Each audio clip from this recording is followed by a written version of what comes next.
Bonjour à tous et bienvenue dans mon village à Sablé-sur-Sarthe. Aujourd'hui, c'est Marc Joulot, le maire de Sablé-sur-Sarthe, qui nous accueille dans son bureau. Bonjour monsieur le maire. Bonjour. Merci de nous accueillir. Très heureux. Je suis passé devant les portraits de tous les anciens maires de Sablé, Oui. qui sont dans votre bureau. Oui. Et puis le dernier, bien sûr, qui est l'avant-dernier, qui est François Fillon. Voilà, très célèbre en ce moment. Oui.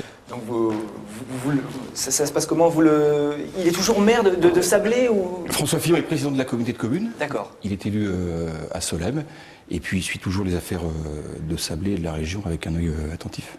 Ça c'est très important, je suppose qu'il est débordé. On va parler de Sablé. Il y a combien d'habitants ici à Sablé? Alors Sablé, c'est un peu moins de 13 000 habitants et une communauté de communes qui, elle, franchit le cap symbolique des 30 000. Donc c'est un territoire qui continue de se développer en termes d'habitants. Ça fait les habitants travaillent dans le domaine. Alors il y a sur la région, enfin Sablé et la région sabolienne, grosso modo 6 000 emplois privés, avec une part importante dans l'agroalimentaire qui représente globalement 60% de l'industrie, et puis le reste sur des activités très diverses qui sont de l'automobile, la métallurgie, voilà, un tissu économique très dense avec des grosses entreprises, mais aussi beaucoup de petites PME. Avec aussi de grosses entreprises de grosses connues entreprises, mondialement, au moins au niveau national, qui sont installées à Sablé. LDC qui a plus de 2500 personnes ici, Bell 900, Charal, voilà, quelques gros mastodontes dans le domaine de l'alimentaire. J'ai noté également qu'un des points forts de la commune, c'est d'avoir beaucoup de logements sociaux.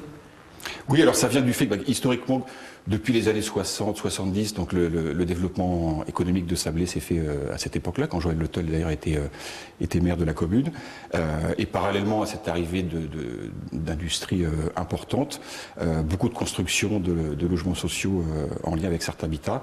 Et aujourd'hui, Sablé a toujours plus de 30% de logements sociaux sur le territoire de la commune. Avec une commune qui bouge, un centre-ville qui bouge beaucoup, avec beaucoup de commerçants. Beaucoup de commerçants, c'est pas toujours simple, mais ça c'est dans toutes les villes. En tout cas, on a une association de commerçants dynamiques et qui fait en sorte que la ville puisse vivre et donner une image attrayante. Il fait bon vivre en plus à Sablé. On peut travailler très facilement au Mans, à Nantes ou même bientôt à Rennes grâce au TGV, oui. Avec des projets aussi concernant une nouvelle gare. Alors la gare de Sablé, c'est un point important historiquement, mais encore aujourd'hui et demain, pour le développement de la ville. C'est la 10e gare des Pays de Loire. Il y a grosso modo 400 000 personnes qui montent ou descendent à Sablé chaque année. Et donc le projet qui va démarrer d'ailleurs dans quelques semaines, c'est de ce qu'on appelle une pôle d'échange multimodal. Ça revient en gros à faire ce qui existe au Mans à l'échelle de Sablé, donc avec une gare nord, une gare sud, du stationnement, une gare routière. Et puis comme vous le disiez, Sablé c'est aujourd'hui 20 minutes en TER pour aller au Mans et 20 minutes pour aller à Angers. Et demain, avec ce qu'on appelle nous la virgule de Sablé, qui nous permettra de rejoindre la LGV, donc la LGV qui contourne le Mans et qui va vers Rennes. La ligne à grande vitesse. La ligne à grande vitesse, construite. Voilà.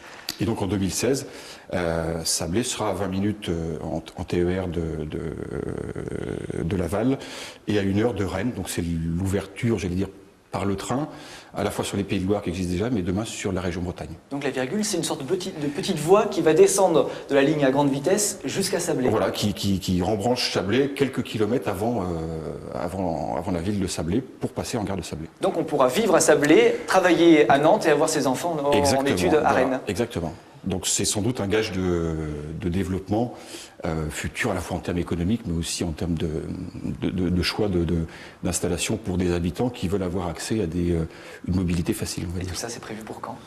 Alors la gare, fin des livraisons de la gare, fin 2012, la nouvelle gare, et la virgule est donc l'ouverture sur la Bretagne 2016. D'accord. Voilà. Encore plein de projets. Des perspectives. Il y en a encore des petits projets qui vous tiennent à cœur pour les années à venir?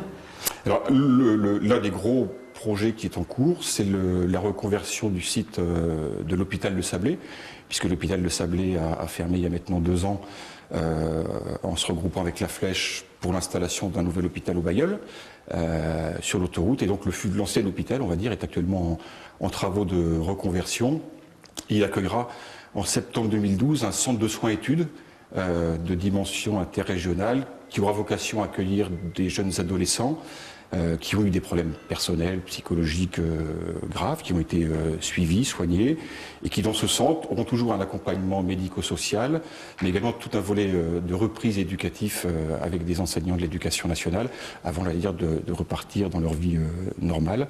Donc c'est une centaine de jeunes qui seront accueillis, et puis une centaine d'emplois pour les encadrer. Ah oui, donc c'est un intérêt pas uniquement local, voilà, c'est interrégional. Sur les jeunes qui seront accueillis, il y a une demande forte, ils viendront Bretagne, Pays de Loire, mais aussi Poitou-Charentes. Donc voilà, c'est un équipement de dimension interrégionale. Ben voilà de beaux projets pour la suite, pour Sablé. Merci Monsieur le maire de nous avoir reçus. À très bientôt. Merci beaucoup. Merci à vous de nous avoir suivis. On se retrouve dès demain sur LMTV pour la suite de Mon Village à Sablé-sur-Sarthe.